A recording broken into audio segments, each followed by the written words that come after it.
left side there. Campesi a drive and a laser, but it's off a body out of play. And a face-off to come back in Langley's zone. 12:03 to go first period. 21 seconds left in the 5-on-3 for West Kelowna. No score thus far. Tilsley in 1-on-2, just fires that in from long range. Fleming has no play, and a smart play there by Tilsley. Now he'll get the offensive zone face-off with 3:55 to go in the first period. Across the line, right circle, sent it back in front, tipped on, but a save there by Fleming, and he hangs on for the rebound here. They'll chase after it now, right wing corner. Stevenson back below the goal line here. Dubois feeds it back in front. Stevenson shoots. Glove save by Fleming. Great little touch pass by Dubois from below the goal line for Stevenson, who outweighted the defense from the right circle, but his shot couldn't quite get up and over the shoulder of Fleming. For Mike Ryan, drifts his way into the offensive zone. Ryan across the blue line. Quick shot right into the crest of Fleming. Here's now Ryan in the high slot. Michael Ryan drifts back up to the left point, feeds it right wing side. Clayson moves in, shoots, and that's stopped by Fleming as the puck goes up and out of play. Clayson's so good at getting that puck through traffic on net. But he'll start ahead through the middle, serpentining his way through the middle of the zone. Right wing side, it's Ryan with a shot. Fleming the save. Had to look behind him, and as Harrison goes to the net, three blue sweaters converge on him. 18:05 to go, second period. Will be 4 for 4 as working back in his Langley. Now Livingstone, top of the right circle. He scores! At the end of the penalty, you were just stepped out of the box. Jake Livingstone with his first career BCHL goal, putting it through the wickets of Amandrood, and Langley's open the scoring and lead it 1-0, 9:30 into the second period. Here and try to tie the game. Harrison at the midpoint, feeding over left wing side. Marino back to the midpoint here. Clayson, a shot tipped down. Norland, one whack, another try. Oh my goodness, Fleming got across and kept it out of the goal on the glove side. What a save by Fleming as Clayson's shot deflected off a couple bodies in front. Norland on the glove side had one whack at it, he missed. A second effort, put it toward the goal, and Fleming held his glove side post. Murphy for Campesi, 3 seconds to go in the power play. Down low, Murphy drives goal line, chucked in front, it's loose in the crease, and Fleming keeps it out as bodies converge in front, and a big dog pile ensues just outside of the crease of Fleming.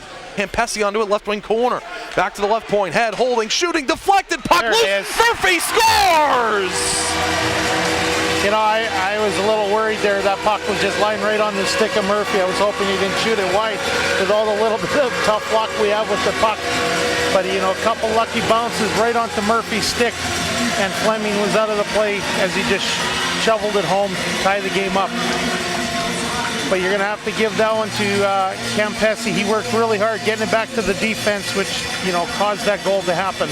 Take it back the other way. It's Leduc through center for Ladigan. Oh, he almost got a rough ride there from Harrison. That's all Daniil Ladigan's needed here tonight. Now a stretch pass. Dubois in alone, right wing side, cuts to the goal to the backhand. He scores! What did I say? Once you put the first one in, the second one follows very quick, just like that.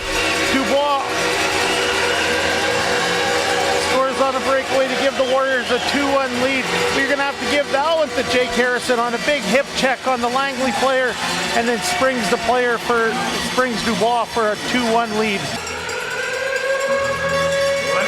So the face-off to the blocker side of Braden Fleming. That took a long time to figure out what should have been a pretty simple play. But the Warriors are on the man advantage. Harrison left point now for Ryan in the left wing corner. Ryan left half wall, back up top here for Clayson, working down low now for Ryan, cuts out blocker side, jamming away at the top of the crease, Campesi on the backhand, and Fleming had enough time to get over to his glove side. Now Booty, top of the right circle, shoots, Amandrood the save, rebound loose, and the Warriors bring it back the other way. It's Norland on the right wing, then he'll start ahead through center on the right side and get it in deep, trying to get around Capstick. Norland chases it in back below the goal line, centered it in front, Marino scores! Jared Marino at the top of the crease on a loose puck over the glove side of Fleming. The Warriors lead by 2. It's 3-1. Wow. You know what? That was definitely a heck of an effort by Norland, outskating the Langley player, shuffling that back in front, and this Marino just Johnny on the spot, getting a freebie there, being able to go bar down to give the Warriors a 3-1 lead, but that was definitely Norland and his hard work that made that goal happen. Right side Versailles driving wide, Rhyme back on him nicely as that rolls in on Amandrud, and he hangs on for the whistle here as we get some pushing and shoving with Versailles and Wojciechowski going hard into the goal. Up on the left side here, working it back in is Marshall down low, Crookshank to the backhand, good save, Amandrud, rebound popped up and in. And Langley has tied there, has gotten within one. It's 3-2 West Kelowna. Wow, across there for Stevenson. Back behind the goal line, it's Stevenson here on his backhand. We'll wheel up top. Marino a shot. Great save by Fleming. Ponak onto that here for Langley. Tries to hold that. He can't. Warriors back out through center. Dubois with a shot at the empty goal, and he'll fire it in.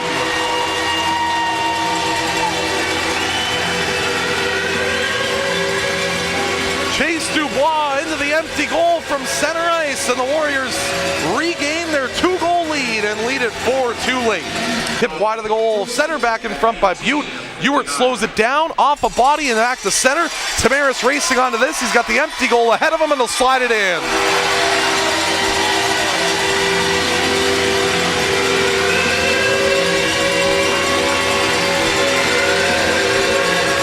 Tamaris adds an empty netter with 27 seconds to go in the third period, and the Warriors are well on their way to their 10th win of the year. It's 5-2. Here with Warriors assistant coach Shane Ock after a bit of a special teams battle tonight. 5-2 the final score in favor of the Warriors. West Kelowna, I think the final tally 0 for 11 on the power play, 5 for 5 on the PK. Lots of penalties, lots of special teams in this game. But Shay, most importantly, your team coming away with the win. What are your thoughts? Yeah, it's a good win for our club. I thought it was kind of a typical Tuesday night game. I think at the beginning there, we weren't very sharp. I didn't think in the first period for sure. I gave up a couple chances we shouldn't have, and Amber bailed us out like he has kind of all year. So we were lucky to get out of the first, and then we started to play better as the game went on. In the second period, I thought we were real good. We were able to kill off a couple penalties, which helped with the momentum a bit. If we could get just a little more traction on the power play, especially in the third period, kind of with a chance to bury the team there, and we didn't get, we didn't score on the opportunity to really put a team away. So that's something that we have to fix. But other than that, it was a good night, except for probably the first period there.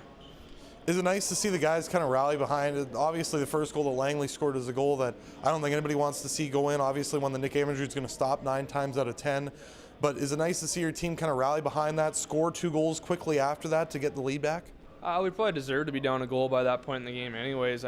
He bailed us out so many times, and the goal's kind of real unfortunate. It gets deflected off Kleiss's stick and then goes in. I haven't watched it back yet, but I know it got deflected on the way in.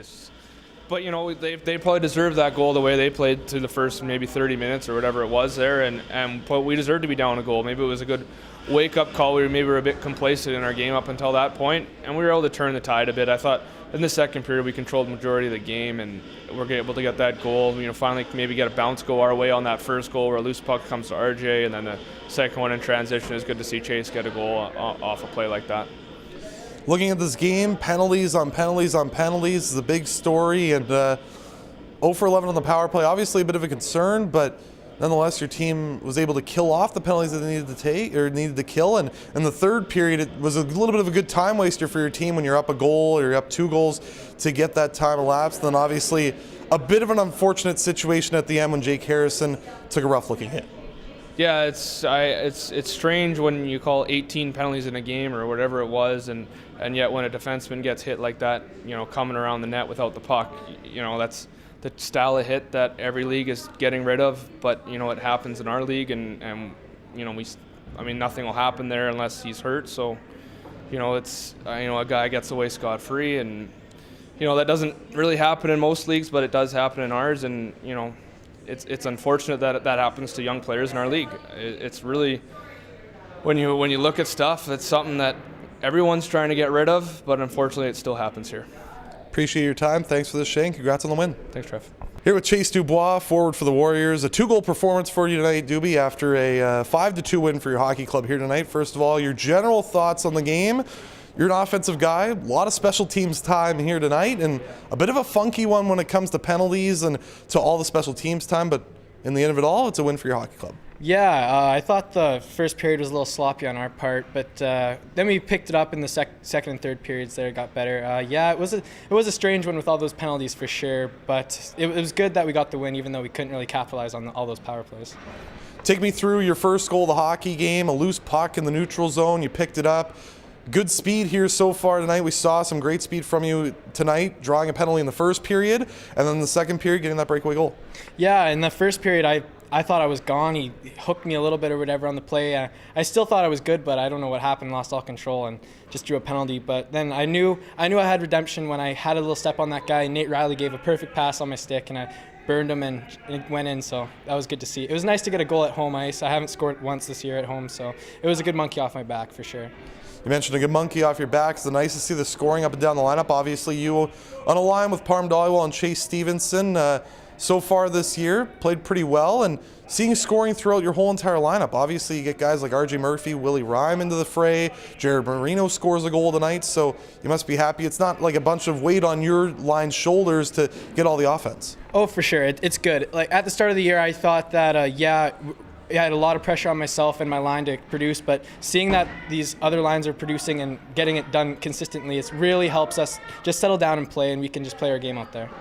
Lastly now, the Warriors 10 wins, first to 10 wins in the BCHL this year, and for the moment sit in top spot in the interior division.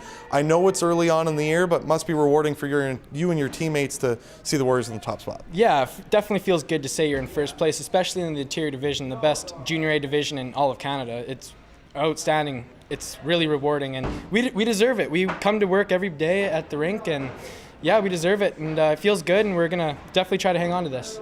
Appreciate your time. Thanks for this, Doobie, and congrats on 2 goals tonight. Thank you.